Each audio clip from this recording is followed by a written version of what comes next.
I wasn't sure if I should post this video with the amount of hate I've been getting recently, but I don't want to miss a day. The recent videos of the baby seals are from pupping season 2019. Now, it doesn't make me look very good. I wasn't acting very well. There's a lot of shouting at the start, and I should have approached him, talking to him. But you need to remember, I've been out there every single day, all through September, half of October, probably from the end of August, I can't even remember now. And I was exhausted. I was totally exhausted. And it's not a job that's easy. It's not a job I would have chosen to do. I mean, back in 2017, I was supposed to be just keeping an eye on a baby seal just for a few days until the experts came and they'd take over, and it just didn't happen. I ended up out there for weeks, months, and then this was year 3. So I was angry at this point. I couldn't understand why people wouldn't just leave the bloody seals alone. Anyway, this particular day, it was a Sunday, a miserable raining Sunday, and I was so tired, and I thought, you know what, I'm going to leave it a bit late for me to go out. Nobody will be out there. It's pouring down. No one's going to climb down there in those dangerous conditions. So I didn't go out till maybe, I think it might have been 11, half 11, something like that. And I'd been up to go, because the bigger seal, which was now, I think we're on 11 days old, was on the main beach, and the smaller seal, which would be 6 days old now, was a little bit further up, so I had to keep on walking backwards and forwards, checking on both seals all the time. But the little one was hidden, so I couldn't see it. I wasn't worried about it. I knew it was hidden. I could see Mum going backwards and forwards to it. So yeah, I was looking down on the beach at the bigger seal, just next to a rock, and there was hardly anybody around. One person came along who I know, and I was talking to him, and I remember talking to him, and yeah, we'd been there a while, and I was looking down, and then something caught my eye. I thought, what's that? And then I saw like somebody's arm come out and a leg, and they were down on the lower ledge right near the beach, too close to the seals. So I was like, what's he doing down there? I went flying down there. Yeah, and I confronted him. So the first bit of this video is me confronting him, going mental. And yeah, anyway, after I shouted at him, and the camera's all over the place, it's ridiculous, because I wasn't really thinking about filming at the time. I was only filming just in case he attacked me or something. And then I thought he's going. So I climbed up, and I went off to like a dead end bit. And he climbed up, and I just assumed he was going back up to the road, but he didn't. He'd followed me. And then I turned round, and I was face to face with him. And he started grabbing hold of me, getting a proper grip on me around my waist, and then it was like brushing on me and stuff, and then he was like groping me, and I was like, get away. And he was saying, I love you, and he was, I don't know if he didn't speak very good English, but he had a strong accent, like Eastern European.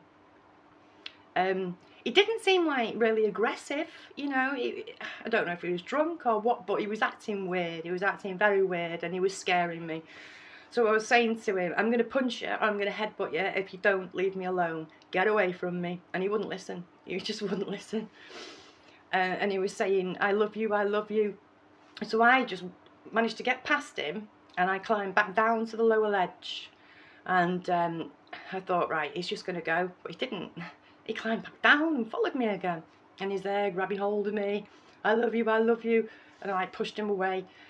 And then he said to me, if you don't love me, I'm going to jump in the sea. And then he went off to the edge, took his jacket off, climbed down out of sight, and I was like, oh shit. I thought, if he dies, if he dies here, this is my fault. I might go to prison. So right, I was like, oh shit, I can't hear a splash. So I went and had a look. Actually, I tried phoning 999. I tried phoning 999 when I had that panic, but it wouldn't connect. There was no signal. So then I went to go and have a look, and he was still there, and he suddenly bobbed right back up, and he was right in front of me. He grabbed hold of me, and he got a real grip on me this time. And I was shouting, help, help, help. And there was like, I could see people walking around on the road, but they were all just pretending they couldn't hear me.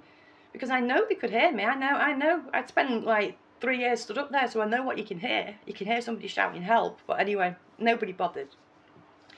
This was all going on very quickly, so I managed to punch him, and I think the shock of me punching him made him let go.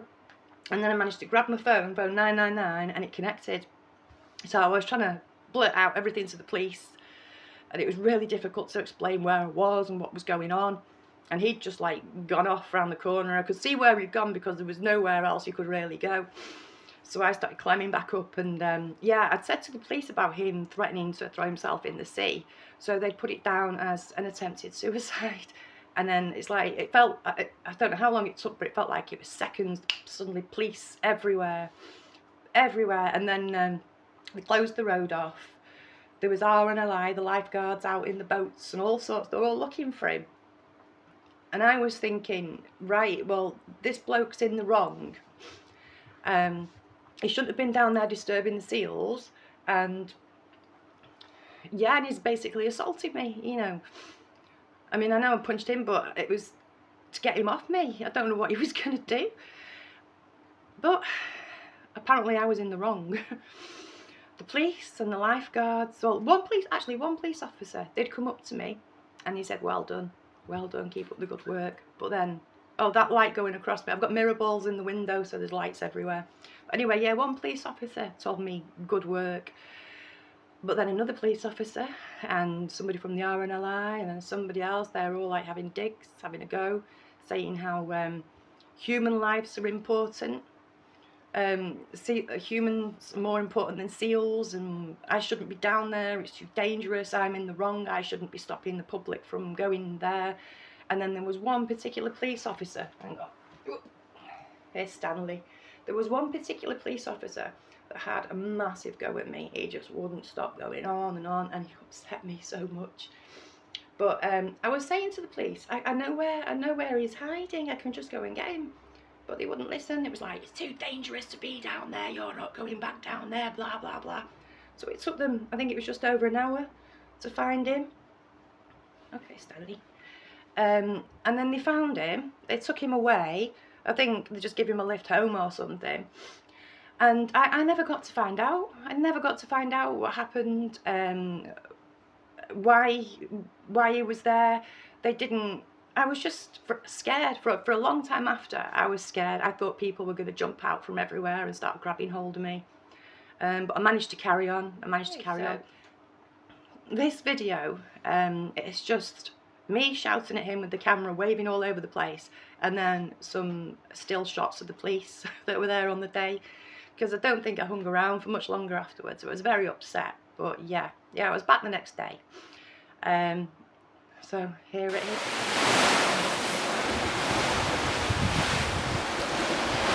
Get away! Get round there now! Now!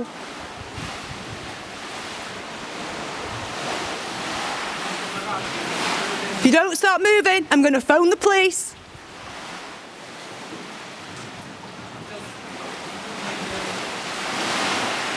Get fucking moving.